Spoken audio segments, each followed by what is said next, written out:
Lambot niya sa mukha. Parang nagpa-plump yung skin ko, no? Flower whitening lotion. Ito, ang tagal ko nang ginagamit ko kasi maganda siya. Pure Centella from Madagascar. Uy! So, after that, ay mag-spray muna ako nito. Gusto ko to kasi ang bango niya.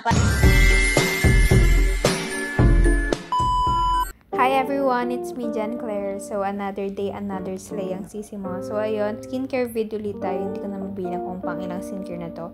So ito pala yung favorite skincare routine ko or yung mga favorite products. Mga favorite products. First is yung pagpahid ng yellow. Kung subscribers ko na kayo, malam nyo na lagi ko nang ginagawa to kasi maraming benefits tong eye skin. Yun lang guys, and enjoy nyo sana and matapos ko yung gangulo. Yun lang, bye-bye. Babush, thank you. So, hi everyone! So, tapos na pahid ng eye. So, hindi na ako nagsabon ngayon kasi naglagamit ako ng yellow. So, after that, ay mag-spray muna ako nito. Dazzle Me Skin Stay Hydrated to hydrate my skin bago ako maglagay ng mga moisturizer. So, ito pangalawang bottle ko na rin to and panoorin niyo yung review ko dyan. Gusto ko to kasi ang bango niya. Parang ang sarap niyang kainin. Matamis na watermelon yung scent niya. So, itong sunscreen na i-review natin ngayon, recommend siya ng kaibigan ko. Si Shanice ay expert in skincare. So, alam niya yung mga hyaluronic acid, mga benefits. And tinanong ko sa kanya kung ano ma-recommend niya magandang. So, ito yung recommend niya, yung Centella 1004 Madagascar. Galing pa sa zoo. So, ito pala ay Korean product. Ayan, naglagay ako ng lipstick, guys. So, hintayin muna natin matuyo yung Skin Dazzle Mist. So, yun nga, nasa na ako. So, recommend nyo tong 1004. Chinek ko, parang 500 to 600 yung presyo niya sa Shopee. Hindi na ako bumili sa TikTok kasi yung presyo hindi rin siya nakasale. So, bumili ako sa Shopee. Dalawang vouchers yung nilagay ko, which is free shipping. Nakuha ko lang siya ng 424 pesos. So, ayun na talaga yung pinakamura na makukuha ko. Hindi na ako makapag-antay kasi kailangan ko na yung sunscreen. Ay, mag-moisturizer din tayo. Flower whitening lotion. So, ito yung moisturizer namin ni Mama. Ito, ang tagal ko nang ginagamit ko kasi maganda siya eh. Ayun o, made in Korea din siya. So, maganda siya. Hindi siya malagkit. Nakaka-moisturize siya ng skin. So, ayun, slayable ang lola ko.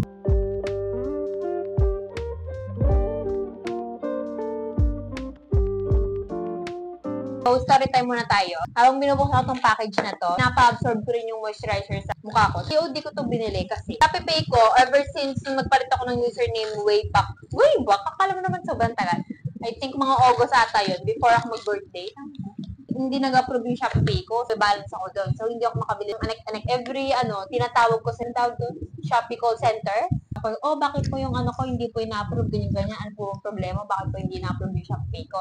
Tapos sa kayo ng pasa na ako, 5, tapos yung isang pasa ko, umabot pa siya ng isang buwan na naka-on hold lang, tapos hindi nila ina-accept. So, naiinis ako. Every time na, hindi ina-approve, tumatawag ako lagi sa Shopee. Parang last week ata, na-reject na naman. Sabi ko, bakit anong mali? Pag ko pala, hindi ko sinama yung ID ko at saka yung transaction ko. So, pinag-collage ko na siya. Ayun, na-approve na, finally. Dati kasi nung hindi pa na-approve yung Shopee ko, hindi ako bumibili noon. Tapos sabi ko, parang mayabang pa ako kasi, hindi na ako bumibili ng minimalistic na ako, ganyan-ganyan, matipid na ako sa buhay.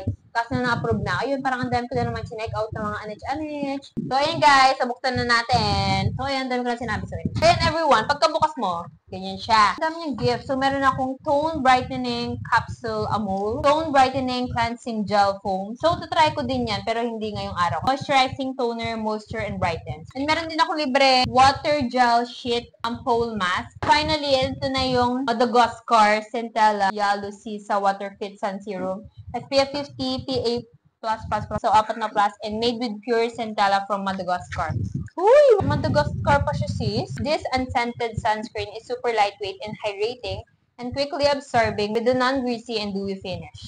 Ano nagre-report lang? So pwede rin siya sa body, pero parang sayang siya kasi mahal siya eh. Yung pangalawang sunscreen na nabili ko na mahal, kasi yung una-una yung BLK sunscreen na maliit lang, ganyan lang siya kaliit, tube siya, tapos ipa-file mo siya mukha. Parang 499 nata yun. Ito 424. Tapos yung pangatlo, yung Bello Tinted sunscreen na 450, dalawa na.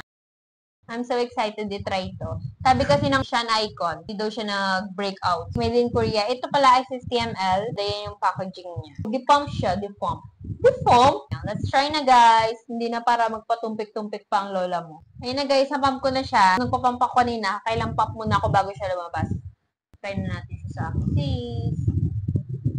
Ooh, the consistency is watery something. Dahil serum siya, kaya parang malambot siya sa mukha. And tignan natin kung wala siyang white cast and kung madali mag-absorb. Smooth siya sa skin.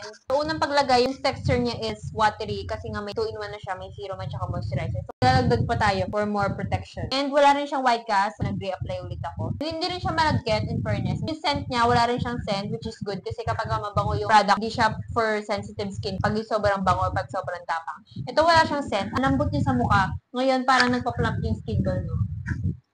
Ang kaso lang, na ano sa mata ko, medyo napahid ko sa mata ko. Hindi naman sa loob, pero parang meron siyang hapdi effect dito sa mata ko. Eh, yung eyes ko, sensitive shades. So, ayun lang, medyo mahapdi lang siya ng konti. As much as possible, kapag meron kayong sensitive eyes, huwag yung masyadong ipahid dito sa mata kasi medyo may hapdi sensation, something like that. All in all, maganda naman siya. Sa first impression, okay siya sa akin. I think okay siya sa presyo niya. Kasi marami ata itong good reviews, maraming feedback na magaganda. Pero yun nga lang, gusto ko sa kanya parang lumambot yung mukha ko. Parang ang lambot niya sa mukha nung pinahid. Ayun, parang ang plump.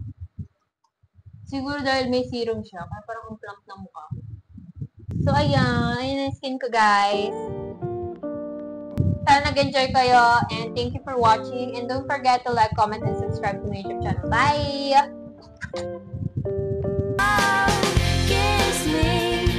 Yung text, ay! Ano ba yan? So, may water, ano ba tayo?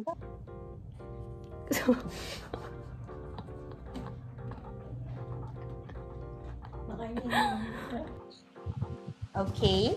And sorry.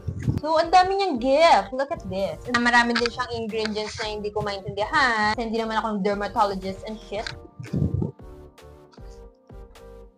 Wait lang. I need to put some lipstick kasi I'm so pale. I'm so pale. You're on it. Today's snow is Uy, bakit tayo mapump? What if... Hindi ko hindi nakabukas. Nasa bebengkong-bengkong ako eh. Sis! Diyos ko, ayun lang maano sa tapat ng pinto nila.